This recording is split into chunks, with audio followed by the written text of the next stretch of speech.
this first study is about, it examines the role of conflict and cohesion in family firms. And it's just a general overall review of what both conflict and cohesion look like in the general research literature. And that's what the question is all about. And the methods here were that they reviewed 89 studies. They conducted a systematic analysis and then a thematic ontological analysis. 48% of the studies focused on conflict only, 29% focused on cohesion only, and 23% of the studies focused on both conflict and cohesion. And this is important because past studies typically categorize conflict based on the type of conflict, essentially relationship conflict.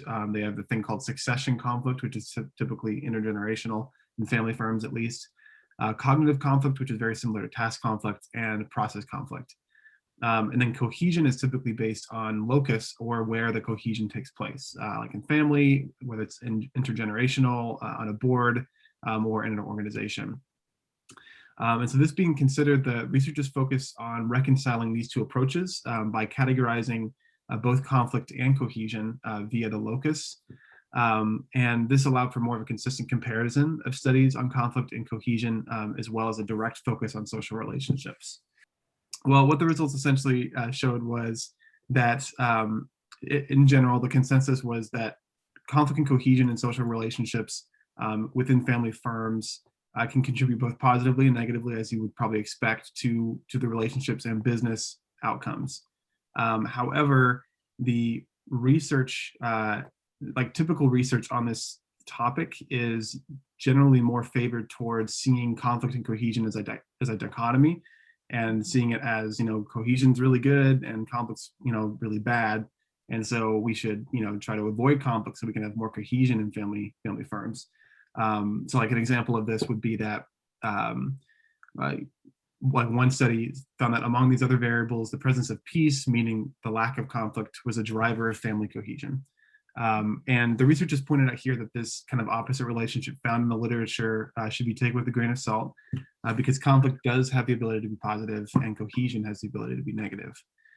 So there were not a lot of studies that displayed a non-dichotomous relationship between conflict and cohesion, but there was one study that was a little more balanced, that demonstrated that cognitive conflict and top management team cohesion positively affect organizational performance, and then relationship conflict negatively affects organizational performance. So you have a little bit more of a mix here, which is to be expected.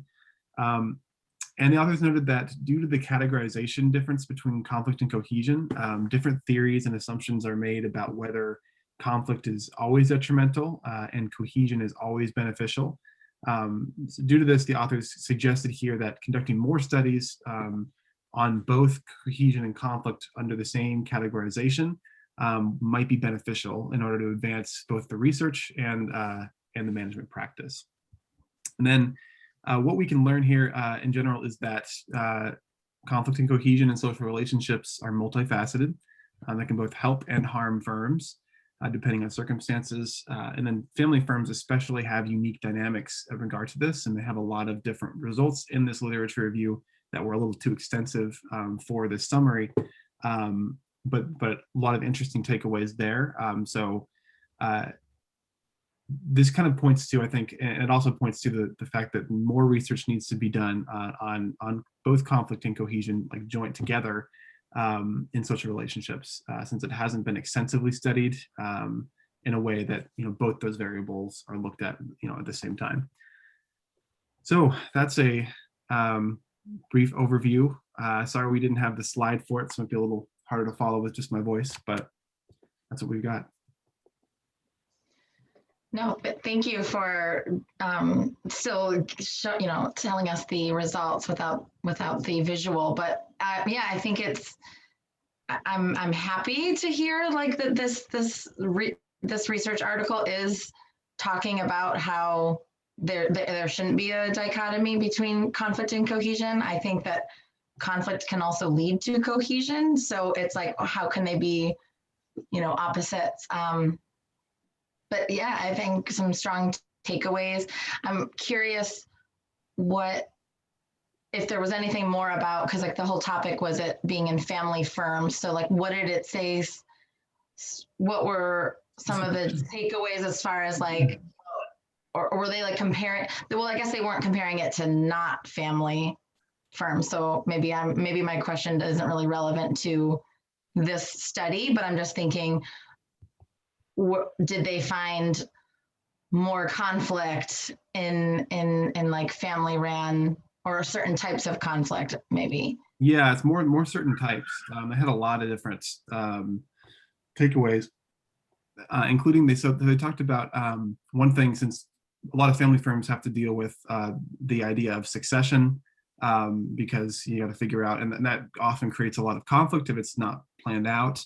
And so one thing with that, I think, was that, well, yeah, one finding was that people that tend to plan out their succession ahead of time and talk about it ahead of time typically have less conflict related to that. Successful intergenerational transfer is more likely in family firms with cohesive family structures and harmony. And obviously hostile family rivalries reduce the likelihood of succession. Let's see, what else do they have here? Yeah, longevity in family firms is a positive outcome of generational cohesion. And then the feeling of exclusion is a big thing, is a positive driver of generational conflict, but a negative driver of generational cohesion. The authors show that when daughters feel excluded from family firms, higher levels of conflict manifest and family firm cohesion decreases, which leads to an allocation of limited resources to non-collective goals. There's lower trust and fewer coalitions within the family firm decision team.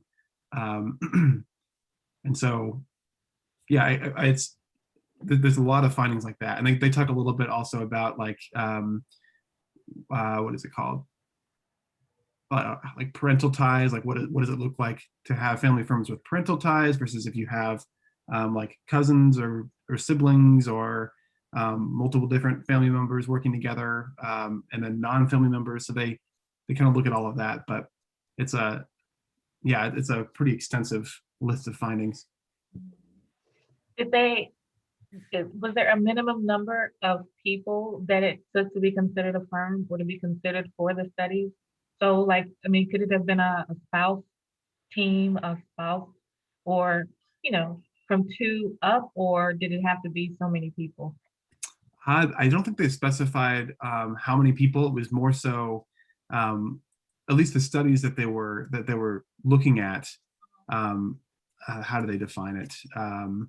It was like a very, very general definition of what a family firm, you would think it would mean. And so I think it was just generally any firm that is comprised of family members, or that is started by a family member.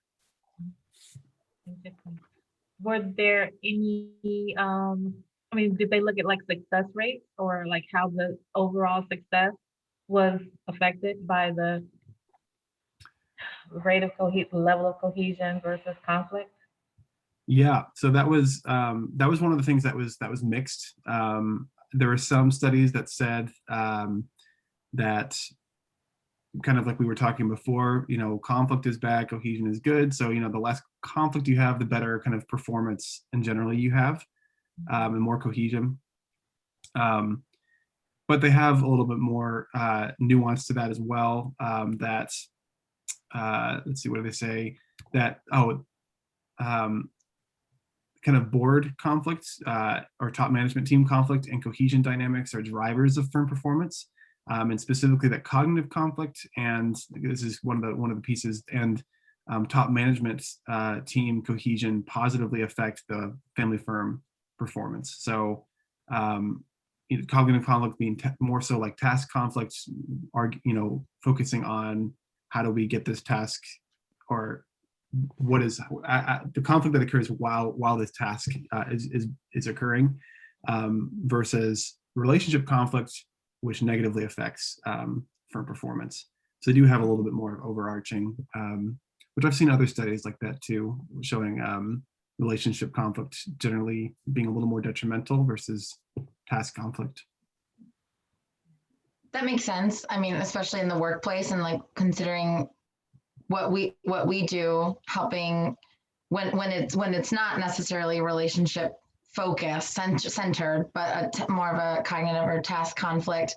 There's always, you know, what, not always, but typically what comes out of it is a conversation about different ways of doing things, and find like, oh, a new way. Oh, that's how you see this, like a better strategy. This is how I see it, and there's growth that comes of that, and usually some positive change. So I can see that as a good takeaway, I think, for us.